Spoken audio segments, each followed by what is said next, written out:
Hungary میں internet پر tax لگانے کی اس تجویز کے خلاف احتجاج جاری ہے جس کے تحت سروس پرووائیڈرز سے 1 GB ڈیٹا کے استعمال پر 62 امریکی سینٹ وصول کیے جائیں گے۔ مخالفین کے مطابق یہ آزادی اظہار پر ٹیکس ہے اور اسے محدود رکھنے کے وعدے پر احتجاج ختم نہیں ہوگا۔ گوگل کا نئے منصوبوں کا ذمہ دار شعبہ کینسر کے خلاف ریسرچ میں شامل ہو رہا ہے۔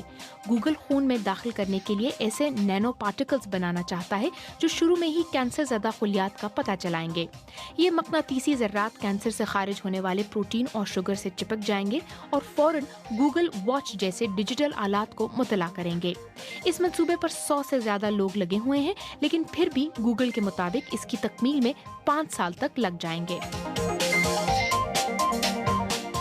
سمیرٹنز نامی خیراتی ادارے کی ویب سائٹ پر اب ایک ایسا ٹول دستیاب ہے جس کے ذریعے ٹویٹر استعمال کرنے والے یہ اندازہ لگا سکیں گے کہ انہیں فالو کرنے والوں میں سے کوئی خودکش رجحانات تو نہیں رکھتا۔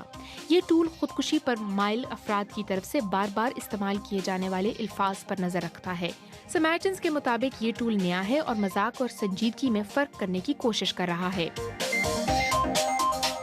شہری ہوابازی کے امریکی ادارے نے ممنوعہ جگہوں کے آس پاس ڈرون اڑانے پر نئے جرمانوں کا اعلان کیا ہے اور اب کھیل کے میدانوں کے بہت قریب ایسا کرنے پر قید بھی ہو سکتی ہے۔ یہ اعلان سربیا میں ایک فٹ بال میچ کے دوران ڈرون کے ذریعے ایک اشتعال انگیز بینر لہرانے کے واقعے کے بعد کیا گیا ہے۔ بینر لہرائے جانے کے بعد ٹیموں کے درمیان ہاتھا پائی شروع ہو گئی تھی۔